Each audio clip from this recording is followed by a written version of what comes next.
Landing police ने car चालक को गिरफ्तार कर लिया। कार चालक जिग्नेश गोहेल गिरफ्तार। कार चालक पूरी रफ्तार से गाड़ी चला रहा था। कार ने 6 लोगों को टक्कर मार दी, इसमें 2 की मौत हो गई। लैंडिंग पुलिस ने आगे की जांच शुरू कर दी है।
ગઈકાલે ઉત્તરાયણ પોલીસ સ્ટેશનની હદમાં દુધિયાના દરબાર જે રિંગ રોડ જે છે ત્યાં આ કામના ફરિયાદી અને જે ભોગ બનનાર જે છે એ રાત્રે 11:30 વાગ્યાના આસપાસ ત્યાં પોતાના બાઇકો પાર્ક કરી અને રોડની સાઈડમાં બેસી અને વાતો કરતા હતા।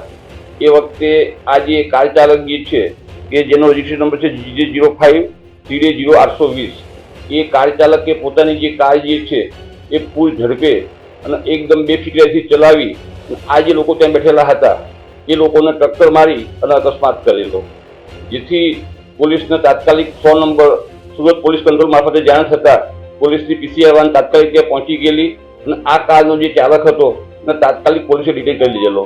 એને ડિટેન કરી તરત પોલીસે પહેલું કામ એને ત્યાં એનું મેડિકલ માટે મોકલી આપેલો, એનું બ્લડ સેમ્પલ લેવા માટે કે એ આલ્કોહોલ લીધું છે કે કેમ। અને આ કામે જે ઈજા પામનાર જે હતા એ લોકોને પીપી માણિયા હોસ્પિટલમાં લઈ જવામાં આવેલા અને ત્યાં સારવાર દરમિયાન એ પૈકી 3 ઈસમોનું મરણ ગયેલ છે। કેટલી ગંભીર ઘટના કહી શકાય છે અને આલ્કોહોલનું પ્રમાણ આવી છે। આ ખૂબ જ ગંભીર ઘટના છે ખરેખર એમ।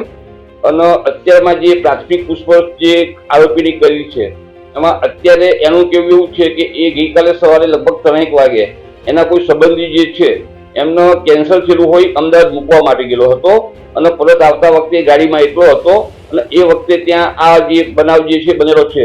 તેમ છતાં પોલીસ આ ગુનાની તપાસમાં FSL, RTO અને એ સિવાય જે કંઈ વૈજ્ઞાનિક પદ્ધતિઓ હશે એ તમામનો ઉપયોગ કરી અને ઘટનાનું સાચું કારણ શોધી અને આરોપી વિરુદ્ધ કડકમાં કડક કાર્યવાહી કરવામાં આવશે। કેટલી ગંભીર ઘટના કઈ રીતે કેટલા બાઇકો હતા, કેટલા લોકોને અડફેટમાં લીધા, કઈ રીતે આખો માહોલ? આમાં કુલ 7 માણસોને અડફેટમાં લીધા છે। એમાંથી 3 જે ભોગ બનનાર જે છે એ મરણ ગયેલ છે અને 4 હાલમાં ત્યાં સારવાર કરે છે। એમાંથી 3ની જે કન્ડિશન જે છે એ હાલમાં સુધારા ઉપર છે। એક જે ભોગ બનનાર જે છે એ થોડીક ક્રિટિકલ કન્ડિશન છે હાલમાં।